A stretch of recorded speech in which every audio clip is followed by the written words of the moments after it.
spite of sickness and death, we will profit 11,000 sesterces. Including your commission, of course. Oh, no, sir.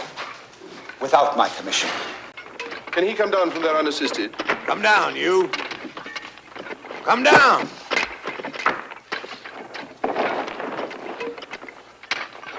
Be good enough to show me the teeth. Open your mouth. Thank you. Yeah. As the teeth go, so go the bones. This mouth is really impermissible. Fellow's made of chalk. We have others. Many others. We have visitors, tremendous visitors, two simply enormous Roman lords on the hill. How easily impressed you are, Ramon. Just because they're Romans, I suppose they're enormous. I'll tell them to wait for me when they arrive. Master, you don't understand. How enormous do these Roman lords get? One of them is Marcus Licinius Crassus. What? Wait a minute, man. Crassus here? Verinia, my red toga, the one with the acorns, and some chairs in the atrium. Second best wine. No, the best, but small goblets. Gracchus, you know how Crassus loathes him. Take him away. I can't lift it. Well, use your imagination. Cover him. Tell Marcellus to get the men ready. Crassus has expensive taste. He'll want a show of some sort. Forgive me, Gracchus.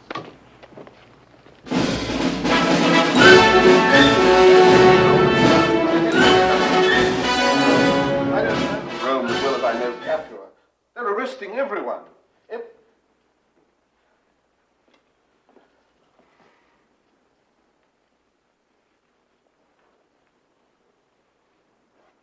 So this is the woman it took Crassus 8 Roman legions to conquer. I wish I had time to make your acquaintance, my dear. Unfortunately, we all have to make journeys to different destinations. Well, where are we going? Well, you're going to Aquitania. The governor's one of my innumerable cousins, and his senatorial pass is valid in all the known world. Why do I have to go to Aquitania? Because I ask you to. It's very good of you, Gracchus, but I'd rather... Yes, double the money I promised you. Here's 2 million sesterces. 2 million? Articles of freedom from the woman. And here's a smaller document that I've prepared for the child, befitting its size. Uno de los personajes principales, el protagonista de Muerte en el Nilo, Peter Ustinov. Señor comendador, se le saluda atentamente. Muchas gracias, hijo mío. Usted es el cuarto actor que caracteriza en el cine al famoso inspector Poirot, Hércules Poirot, sí. Lo hizo en el pasado Albert Finney, lo hizo también Tony Randall. Usted hace un inspector totalmente distinto. Io tengo un cuerpo bastante distinto de los otros. ¿Cómo visualiza usted al inspector? Yo pienso que con la psicología moderna, Poirot es un carácter extraño porque entiende todo, ve de todo, es siempre escuchando, mirando. Es un pequeño, una tendencia voyeur.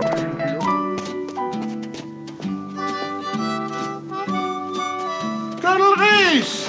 Oh, I'm enchanted to see you. Oh, my old friend. How capital, how capital. Yes. Oh, I haven't clapped eyes on you since, that strange affair of the decapitated clergyman. Yes, yes.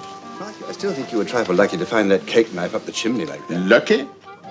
With me, it's the exercise of the little grey cells. Luck, I leave to the others. Yes, I'd forgotten your opinions about yourself. Oh, yeah. Might one ask, what are you doing here? I'm on vacances. Shortly, I'm going up the Nile on the steamer. And you? The same, oddly enough. Oh. In other words, you're following one of the passengers. No. Seulement les vacances, mon ami. Oh? Like yourself. Yeah.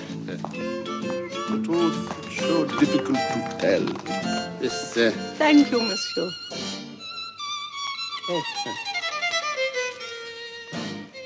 Well, perhaps you would join me in a tango, mademoiselle. A little exercise after dinner. Excuse me. ¿Se sintió usted satisfecho en esta película, Peter? ¿Es algo distinto para usted en el cine? Sí, para mí es muy importante porque las obras de Agatha Christie son bastante difíciles porque es veramente el resumen del crimen per il proceso a venir nel futuro. La realtà è la realtà di un proceso legal e non de la vida. Y eso es muy difícil porque de mantener un rigor, una economía, una tranquilidad en el mismo, porque no tiene la posibilidad de influencias superfluas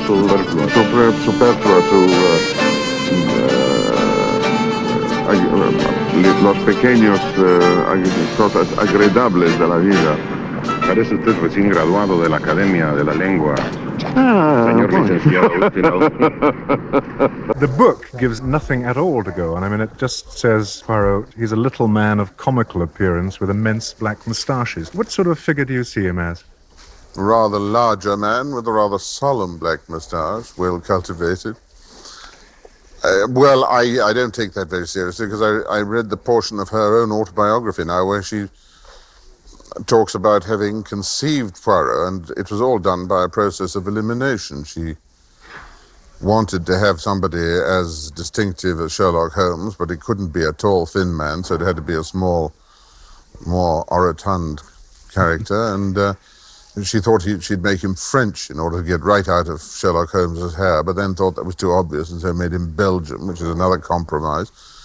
So somebody who is really the result of a series of compromises, I feel quite free to make a third one, or a fourth, or a 16th, or a 29th compromise, and play it according to my own shape, without any regard for his height in the book, or his domed head, or his little grey cells. What about his accent? Since he's Belgian, do you give us a Belgian Poirot? No, I give you a French one, because I think most Belgians like to speak French in a very French way, but get very hurt if you think they're French.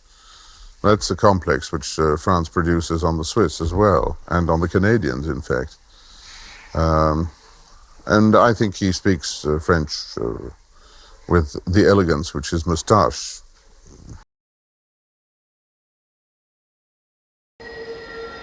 It's beautiful. And of course, it's entirely harmless. Because you're talking to an Italian, it's only olive oil. Yes, it's harmless. It's like sugar.